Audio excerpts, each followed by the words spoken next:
Thanks for staying with us. So many times on the show, we've talked about cardiac arrest, its causes and symptoms. Report has it that 3 out of every 10 Nigerian gets cardiovascular disease. So today, our guest will be enlightening us on the possible ways cardiac arrest can be prevented and managed. Joining us on the show is the founder, Prudent Heart Care Foundation, and instructor, American Heart Association, Mr. Jude Onwugbarumuku. Welcome to the show, sir. Baramuku. Yeah, thank you so much. You can give us your view, your questions on 070-80668014. You can also tweet to us at TVC Connect. Please hashtag YourViewTVC so we can read the tweets. So earlier in the day, we were talking about a young man playing basketball and he's slumped. Yeah. And we're worried that young people seem to be having cardiac arrest these days. Yeah. Why is that so, do you think? Well, it's not just even the story of the basketballer who slumped. We've had cases of footballers. Patrick Ekeng, I think he slumped sometime last year, the South African guy. And a whole lot of them. We had another politician that slumped while jogging last year. Yeah. So the thing is, most of the time, we don't take care of ourselves. Okay. It could be our lifestyle. Sedentary lifestyle. Sedentary lifestyle. Many people don't even do exercise. When you tell them, they say, no, I don't have to. I don't want to exhaust myself.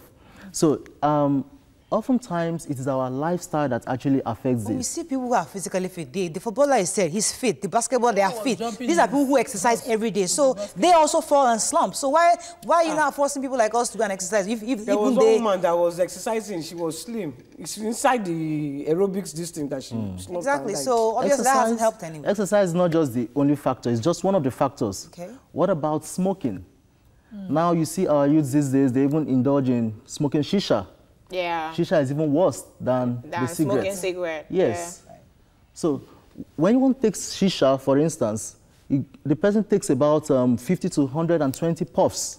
Right. That tells us about 1,000 mils of the smoke, as against what you have with a stick of cigarette, about 20 mils. Okay. So, one of the reasons why we're discussing this today is because people don't seem to know what to do when somebody gets a cardiac arrest. We need to understand the first aid so that people understand that when somebody slumps next to you, you know exactly what to do to save that person's life. Could you walk us through this, YK? Yeah, because from what I have heard, cardiac arrest, everybody's death is caused by cardiac arrest. Sure. It can be cancer that will kill you, but it's cardiac arrest that is the primary cause. True. So there are some cardiac arrests that you cannot undo because the real cause of the, like, let's say it's the premorbid condition, if it's pneumonia, so there's nothing you can really do for that kind of thing. There's some cases that you can actually save the lives. You can. You have a whole lot. Cases, if someone has pneumonia, for instance, and they get cardiac arrest, is it possible to save that person? Okay, now the question is, we have a whole lot to do even in hospital, because most of the time we emphasize out of hospital. Okay. Most of the cardiac arrests that even happen out of the hospital, and that's the reason why we go out to the communities to train. Okay. We train people even in schools, we train them in churches, mosques, in the malls. We even encourage malls to have AEDs, automated external defibrillators. Now, there is no condition at all that cannot actually cause cardiac arrest. Okay. If you ask a dermatologist, and then, let's say somebody has ringworm, if ringworm is capable of causing death, it will first take the person into a cardiac arrest before death, like what you've just said. So there is no condition, aside from road traffic accident that just happens and the person dies on the spot. So that's the reason why the prevention can be done pre-hospital and in hospital. The pre-hospital prevention is by training people on the requisite skills to, of course, you know what happens when somebody slumps over. They bring out their phones and take selfies with the victim. Instead of using those same hands to push on the chest. Now, in hospital, you see, I like to always say this. Most of the hospitals we have the equipment, even in Lagos here, but they even have the personnel. But the problem now is, can we match this personnel with the equipment? Requisite skills? Yes, the requisite skills. You see a patient who is on the bed there with a bystander or a relative. Now, before cardiac arrest occurs, there's what we call the pre-arrest stage. In the pre-arrest stage, the health professionals oftentimes neglect those salient things that actually leads to the cardiac arrest. Wow. For instance, when you say cardiac arrest, what do we mean? We mean there is no pulse or not breathing. Right. Or there is no pulse and gasping, because gasping is not normal breaths. Right. So when you see somebody gasping in the hospital, the relative is calling, nurse, nurse, doctor. That is the time they need to start pushing on the chest. Right. Not when the person goes completely out. Wow. Do you understand? You cannot touch patient too. When they are in the, you call nurse. If you touch the patient, nurse come, it's you that caused anything happen. They will rush at you. Okay, but we mistake cardiac arrest with heart attack. Yeah. Please differentiate. Okay.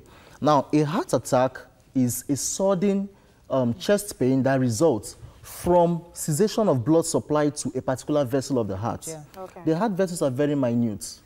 So if there is a blockade in the flow of blood, it gives symptoms like chest discomfort, which a whole lot of us ignore. Right. Wow. Chest discomfort is something that we should take seriously. Whenever somebody has any chest pain, no matter how slight it is, it increases in severity. So that's a heart attack. Is it chest pain or, you know, Palpitations. You know, describe the chest pain, because me sometimes I get chest pain, so I need to know. Now, the chest pain, how it presents, it comes from the center of the chest, radiates to the left arm, the neck, and even the back. So I don't have that one. We don't have that one. So it actually increases in severity and intensity. So is there a first aid for that one, or that's Yes, there is. Okay. So it's the same thing? Aid. Yeah, it's actually different. For that person, the person is conscious, talking to you. I have chest pain. I feel lightheaded. Sometimes you notice the person even sweats profusely. Wow. But in cardiac arrest, the heart's function has stopped completely. Wow. So that's why you need to use your hands to manually pump the blood Back to into perfuse the brain and other vital organs. Wow. And the person is unconscious. But in heart attack, the person is conscious, complaining Now, of give us the chest pain. symptoms of cardiac, because when we come back on the break, you show us a demonstration, but give us the symptoms of cardiac arrest. How do you know somebody's about to get into cardiac arrest? Okay, now the first thing is the person has to give some signs of, he might have been complaining, I'm feeling unwell. And you know, with our health insurance scheme in Nigeria, it has really affected us. We don't go to the hospital. Do you understand? No checkup. So that's why Prudent Healthcare Foundation oftentimes go to the communities and also have them screened. We conduct ECGs too, electrocardiography. So when you see the ECG, sometimes you might notice that this person's ECG is not following the normal trend. You might anticipate. Okay. You see the monitor on the screen. The monitor is showing you what we call a ventricular fibrillation or a ventricular tachycardia. That is, of course, health professionals, nurses, doctors should be able to identify that on the monitor. Sorry, for a parent who has kids playing football, when I hear slumped on the basketball court, there was one of Lagos State people, Deji Tinubu, also slumped while playing football. All this would have slumped. What happened exactly? He wasn't even playing. He had even finished playing. He was not sitting down. Okay. What happened? What causes those kind of slumps? Now, when the heart ceases its function, it could be anything. Like I said earlier on, any condition could actually cause a cardiac arrest. Any. Including diabetes. If the person is diabetic, if the person is hypertensive, if the person indulges in taking codeine, like you said, I had, when I was working with the teaching hospital in Delta State, a boy of 18 years who took 400 milligrams of tramadol. He took McDowell's, you know this? Whiskey. And then he combined both. And he came to the hospital. He was even hitting on his chest. He said, doctor, nurse, that he cannot breathe. His heart has stopped. We had to laugh. Your heart has stopped, but you're talking. Do you understand? So the thing is, there are a whole lot of conditions, and even our lifestyle, we don't even eat well. Okay. All right. Let's go to poverty.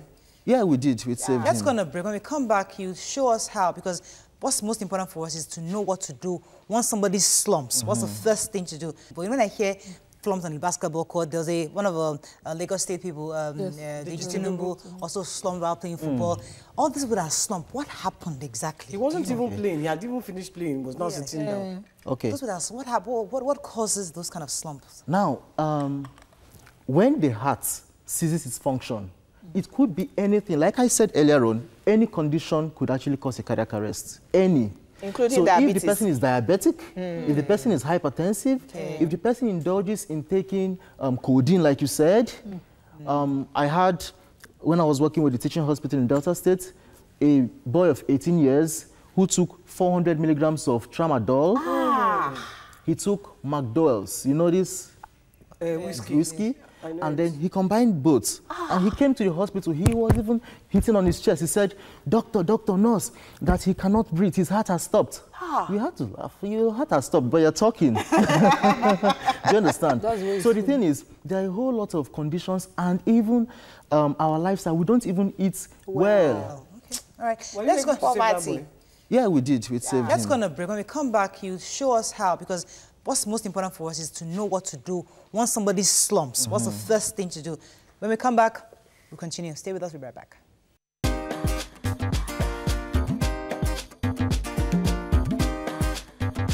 Stay tuned.